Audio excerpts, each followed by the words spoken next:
Today we're going to refinish a previously redone sink with the Ekopel 2K sink kit. This sink has been recoated before, and again we're gonna scrape some of it up. We're gonna sand it down, do all the prep work. We're gonna tape everything off, and then we're gonna go ahead at it.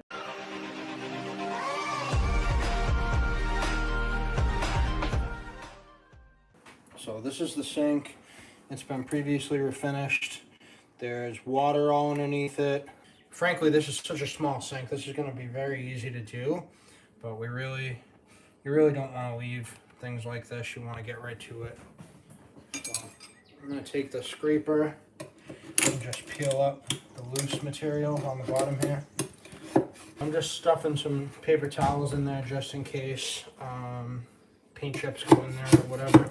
Again, this will be relatively easy to do the pour on. It's just a matter of cleaning up all this old stuff and getting down to the actual sink itself anywhere we can.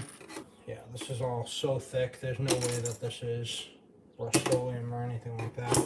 This could just be like a countertop epoxy too, so I can see all kinds of like drips and waves inside of the wall. So this is still on there pretty well, so it's very likely some type of epoxy.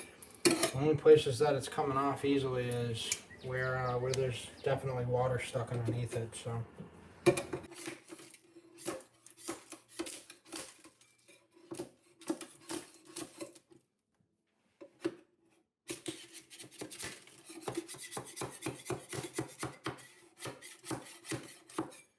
very likely going to try to scrape this, almost all of this whole bottom off, just to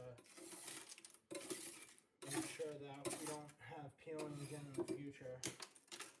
Peel that all off of it and sand it down really well.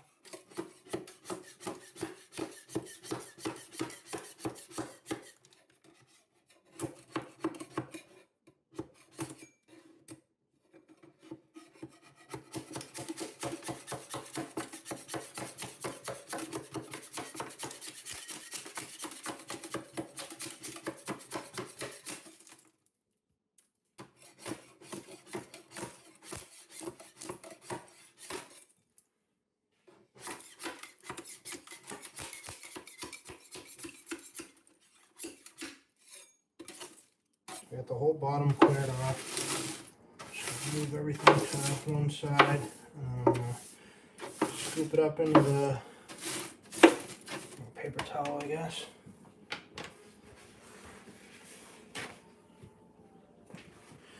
Make my own little dustpan here. Easy way to get all the dust out is if you take a piece of paper or a paper towel or something and just tape it down to the sink or the tub, and then you can just sweep everything right over that, right into your own little dustpan. And you'll get everything out of there instead of most of it with a traditional dustpan. But this stuff's like really heavy, so, and it's still wet, so a little bit more difficult. We got it nonetheless. Alright, so I'm going to sand it down and then I'll sweep it out again afterwards. I'm going to mute the sound if possible because this is really loud.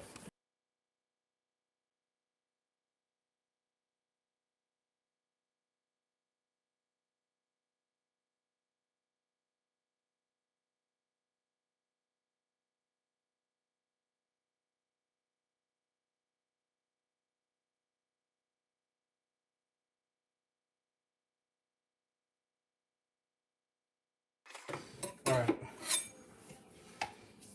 A couple more little spots here. Alright, so we'll make another little dustpan here. Just sweep up all the crumbs. And when it comes to dust, whether you're doing a tub or sink or anything, it's best to wash everything down and leave it cleaner than it was before you sanded, before you pour, just to make sure you don't get any remnants stuck inside of the finish at the end, or have a bunch of soaps fall down in the tub or the sink,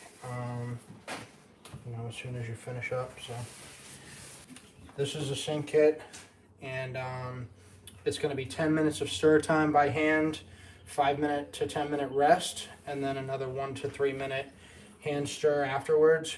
For the mixing of the Ekopel sink kit, look at the video above. Tomorrow when we put this together, we'll add that video of mixing only for anybody that needs to know how to mix the material at a later time. I'm going to leave some paper towels stuck on the inside just to, again, make sure nothing goes into the actual drain afterwards. And then I'm just going to run some tape right across. There we go. Now we're sticking.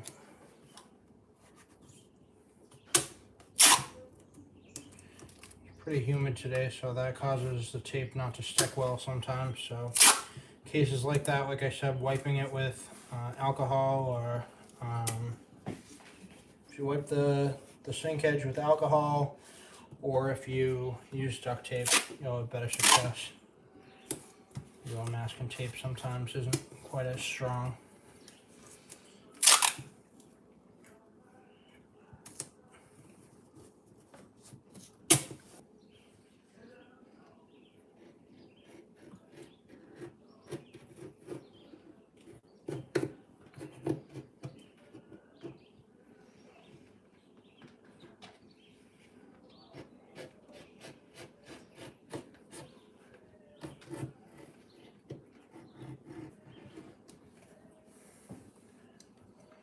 For a sink like this, a drop sink, all you need to do is throw 1 or 2 pieces of tape right around that top edge. You don't need much more than that.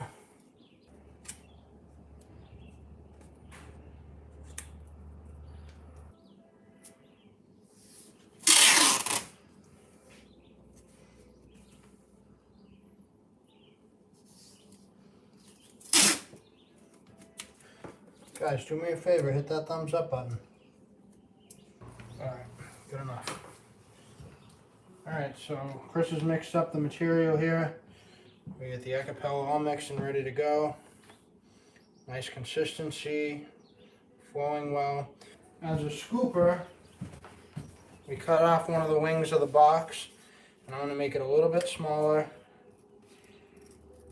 just so I can control everything that I'm doing.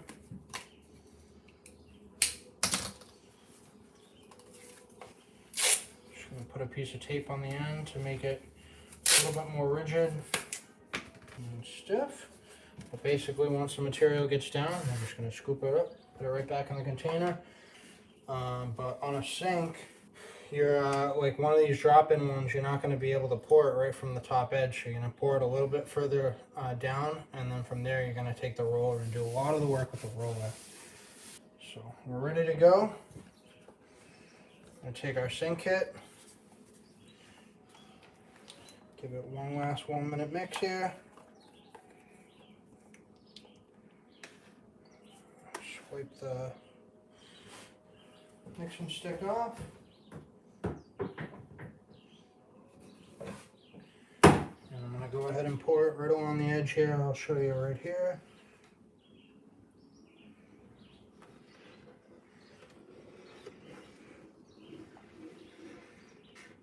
So get up there as good as you can.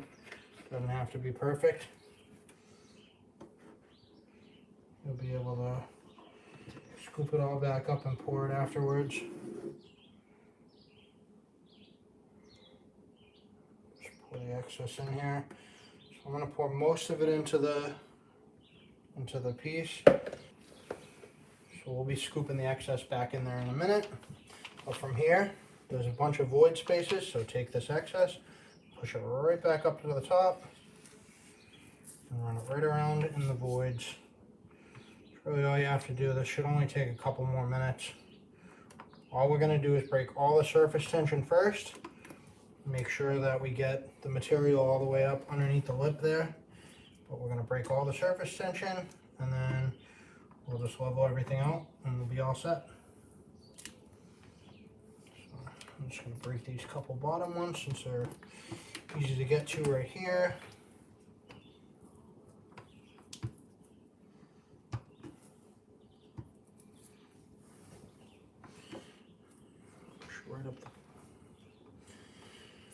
Right up there.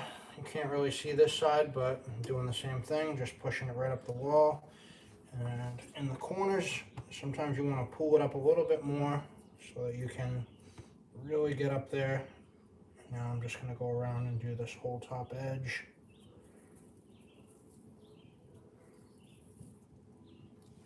I'm just doing a very light pass. I'm soaking the roller with a lot of material and then just forcing it up onto this top wedge, just so that there's plenty of material and it's nice and even everywhere. There's some clear spots that just need to get fixed. So by pushing this all up from the top, we'll be able to break all that surface tension, and we'll let the Ekopel flow down to the bottom and complete itself from here. So that's almost the entire process, really. Anywhere we hit with the roller is going to all level itself right out. I'm just filling in these last couple little voids. The next thing we do is going to be, we're going to go around and basically pull all the excess into the center. There's going to be a good amount of excess with this, because this is a pretty small sink. Depending on the size of the sink, you'll be able to see, how much excess you're going to wind up with. But I like to pull it all into a side basin. Awesome. So we're going to push all the excess into this back corner, and then I'm going to scoop it back up into the container.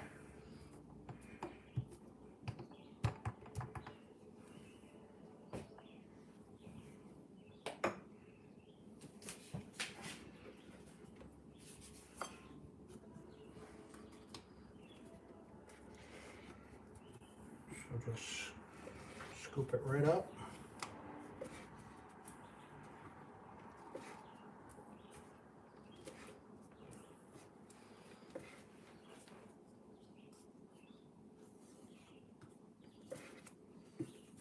The only other thing I forgot at the office was gloves, but I was good enough to not make a mess.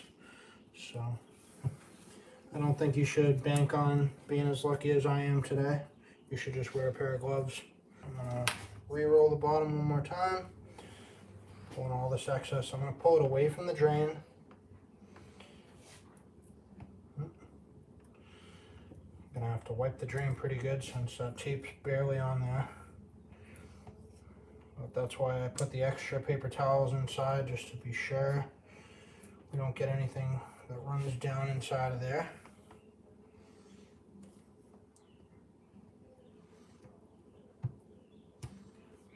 These extra couple walls quick. Just level out what we have. And from here, we're basically in a waiting pattern. This is going to take a couple of hours to wait on. So what we'll do now that we're done with the top edge is pull the tape. Pull it in the order that you taped it. It will make it a lot easier to not drop it in. So we'll do that. We'll look around and see if we got any material behind the tape, which we did get a couple of little spots here. So I'm just going to go around and fix that real quick. Just a dry paper towel and be able to wipe any little residue marks off while it's still soaking wet.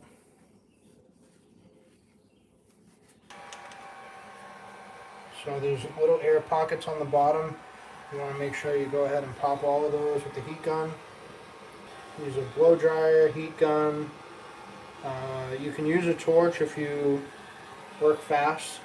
You don't want to stay on it for a long time and burn it up, but just go over there and make sure you pop all the little air pockets. Those air pockets, if you don't pop them, that's what ends up causing yellowing weeks later, months later, years later. But that's all you really need to do.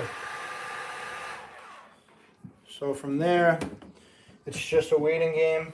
You gotta wait a little while.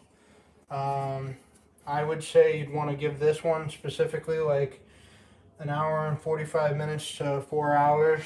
And then from there, you scoop the excess off of the tape, like so.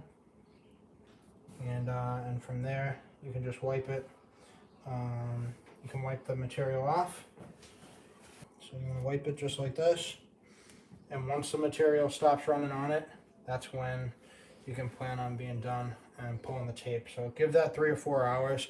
I'm not going to make you guys sit here and watch that. We do have a full drain video that we'll tag above when we edit it. Appreciate you guys watching. Hit the thumbs up and subscribe to the channel. Have a great day.